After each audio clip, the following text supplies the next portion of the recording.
Hi, this is Dr. Gregory Sadler. I'm a professor of philosophy and the president and founder of an educational consulting company called Reason.io, where we put philosophy into practice. I've studied and taught philosophy for over 20 years, and I find that many people run into difficulties reading classic philosophical texts. Sometimes it's the way things are said or how the text is structured. But the concepts themselves are not always that complicated, and that's where I come in. To help students and lifelong learners, I've been producing longer lecture videos and posting them to YouTube. Many viewers say they find them useful. What you're currently watching is part of a new series of shorter videos, each of them focused on one core concept from an important philosophical text. I hope you find it useful as well. From the very beginning of his speech all the way through to the end, Eryximachus, in praising love, is actually going to be praising his art, his techne, his skill of medicine. He's going to say that this provides us with the key to actually understanding what's going on with love and what the previous two speech makers, Pausanias and Phaedrus, have hinted at but not quite gotten a clear idea of. And so he's going to say that the techne of medicine provides us with the lens through which we can understand the workings of love. And as we're going to see in other videos, this is going to extend throughout the entire cosmos, understood in rather physicalist terms. Here we're concentrating primarily on medicine as applied to the human body, because that's the metaphor that he's going to use to understand all of this. So Eryximachus says that we can understand love by looking at bodily health and sickness. He says the body admits of both good and bad love, the same thing that Pausanias was talking about. Now, health is the good love. Health is when the parts of the body are actually working well with each other, and they are different parts, right? Think about all of your organs and the various, systems that you've got, nervous system, circulatory system. There's a lot of, as we say, moving parts, and all those parts have to cooperate with each other, or else there's going to be problems. So, sometimes if one part works harder than it should, that can cause problems for all the other parts. So in a certain sense, health is this state of a kind of equilibrium in which things are all going the way that they're supposed to. The physical processes are working the way that they should. But health has another aspect too. So it's good love, but it also involves good desires. So if you want to stay healthy, and your body does want to stay healthy, there's certain things that you need to keep doing, like eating and drinking and, getting some exercise and perhaps sunbathing, if the ozone layer isn't depleted like it is for us. All these sorts of things, right? There are certain limits within which one would do these sorts of things. You don't just eat everything whatsoever all the time, or you're going to be unhealthy. That leads us to talking about disease. So disease is the opposite of health. And notice that opposites are going to play an incredibly important role for Eryximachus. Not only at the sort of bottom basis level, but at what we might call meta levels or organizational levels, where it's entire complexes of things that are opposed to each other fundamentally, but are either brought into some sort of harmony with each other or are, in some sort of discord with each other. In any case, disease represents a state of the body in which the body itself is a unity, but it's not a unity that is working well. It's not a unity that is entirely harmonious. It's divided against itself. Things are not working as they should. If we think about this, we're thinking about Plato here, if we think about this in psychological terms, then we would have Plato's parts of the soul that go and combat each other until they're properly harmonized. Here, Eryximachus is thinking about the organs of the body and the things that compose those organs. Now, of course, they didn't have a cellular theory at that time. They thought of the organs as being composed of some matter that was roughly understood in terms of basic elements, and we're going to get to that account in just a moment.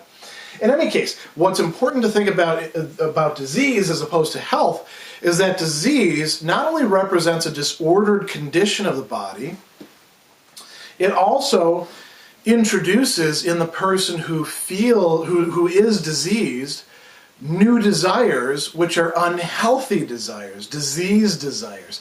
So the person who has, there's this disease that they call dropsy, where you would just keep drinking, water over and over again because you kept on feeling thirsty, and eventually you would die of that. That's a bad desire to have, because it's not going to, produce health in the body.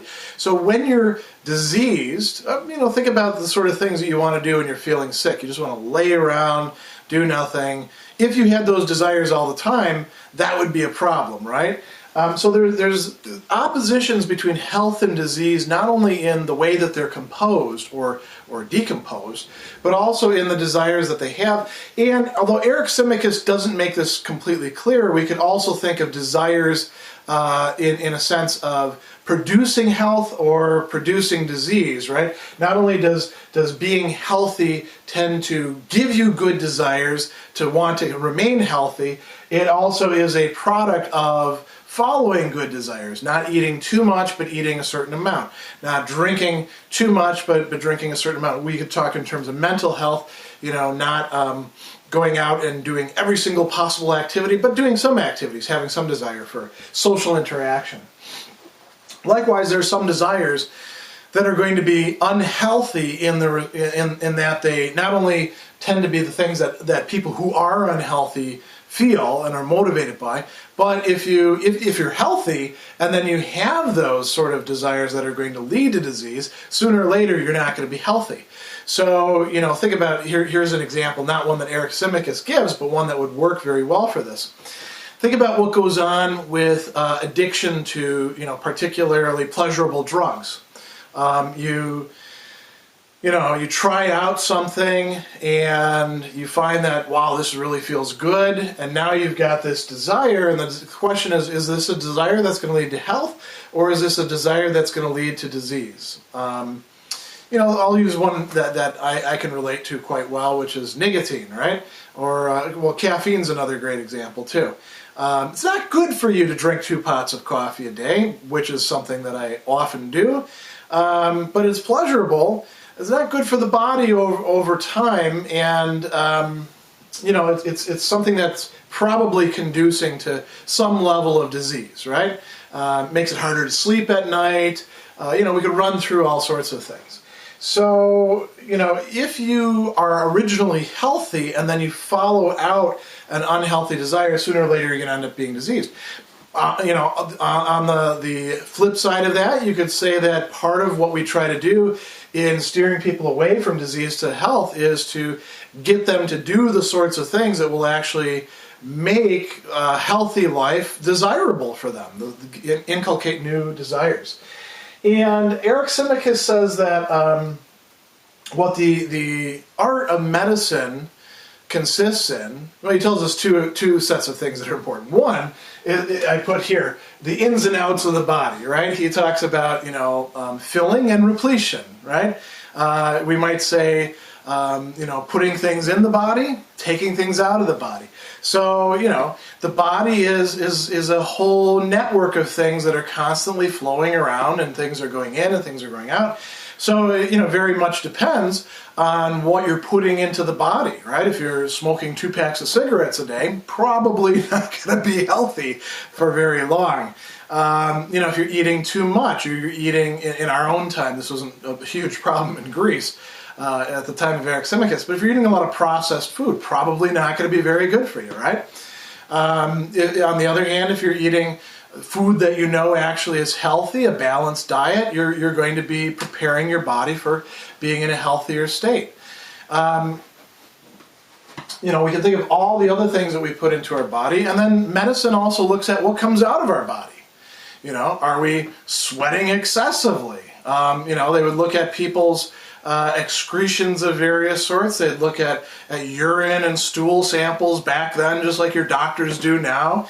If there was blood coming from things and the blood looked kind of weird, they'd wonder, why is this blood looking this way? Like let's say you get a wound or something and your blood congeals way too quickly. That might be a sign of a problem, right? So medicine as a techne is interested in the flows within the body and how to make them work right. Now this pans out in what its functions are. Eryximachus talks about quite a few things that medicine is able to do. And of course he's praising his own art here, under the guise of praising love. But he says that medicine can produce good or healthy love. You know, what would be an example? Your doctor tells you, go on a diet. Change your behavior, which will lead to a different state of your body, and now your organs actually work better. You know, you don't get winded going up the stairs. You got to put some exercise in with that as well. But you know, you can multiply examples with this, right? Reduce bad or unhealthy love within the body. Bad or unhealthy love is where we're attracted to the things that aren't good for us, and where our you know, parts of our body are kind of warring against each other. You know, the doctor in Eryximachus' time might not just be concerned with diet, he might be concerned with what we call work-life balance. You know, that could be a good example where the doctor says, hey, you need to, you know, take a vacation. Replacing one of these with the other, obviously the good doctor is going to replace bad love or unhealthy love with good love, although, you know, they know how to switch these things around. So if your doctor has it in for you, you could find ways to make you sick. And then he says something really interesting. Eryximachus gives you the impression that one of the things that the art of medicine is able to do is to allow us to a certain extent to enjoy, you know, some of the benefits, some of the pleasures of unhealthy love without incurring all of the penalties or the consequences of it. It lets us do a little bit of that. So, great example of this, Eryximachus says, let's not drink to excess, guys. He's actually called by one of the other interlocutors, you know, by Alcibiades at the end, oh, most sober son of a most sober father, right? So this is something that his father also was a doctor, so this is something that the doctors sort of keep in mind. This is what it's able to do. Now let's talk about how Eryximachus represents this as coming about. He has what we can call a metaphysical account of things. And in this metaphysical account, with the body, and then as we're going to see, this applies to just about everything because this is a physicalist account, there are these elements, and these elements are opposites which naturally are in a state of conflict with each other. When we use this term elements, and we're talking about ancient Greece, most people are going to think about the four element theory with, you know, earth, air, fire, and water. Perhaps the fifth element, the quintessence, which is ether, added to that as well. Eryximachus is going to drill down even further. He says that these opposites, these ultimate elements, are things like metaphysical principles, the hot versus the cold, the wet versus the dry. And he also brings up one that has to do with taste, which is quite interesting, perhaps other types of perception. The sweet versus the bitter, translated in some of the texts as sweet versus sour, but it's really pikros or bitter. He thinks that these are metaphysically basic, and because they're opposites, they're always in conflict with each other, trying to overmaster each other, you know, caught in certain cycles. And so within the human body, all of this stuff is going on. And if things don't go the way they're supposed to, pretty soon the human body is going to break down. Any sort of body will, any sort of composition of these will break down. So what the art of medicine is supposed to do is to introduce healthy love. And he calls this a you know, concord or harmony, or you might say in very basic terms, getting along. Not getting along in the sense of liking each other necessarily, but in the sense of respecting certain limits and being able to take turns and harmonize with each other. That's what healthy love within the body does. It superimposes this structure upon the elements that are opposites in conflict, and thereby provides a higher unity. So that's what medicine is really all about, according to Eryximachus. The art of medicine applies to this and thereby, uses these sorts of concepts and these sorts of activities to do its work. Now, all of this is supposed to be under the aegis of the god of love. But notice what Eryximachus has actually done. He has made love, in both the good and the bad form, something that is the object of the art, something that is worked upon by the techne of medicine.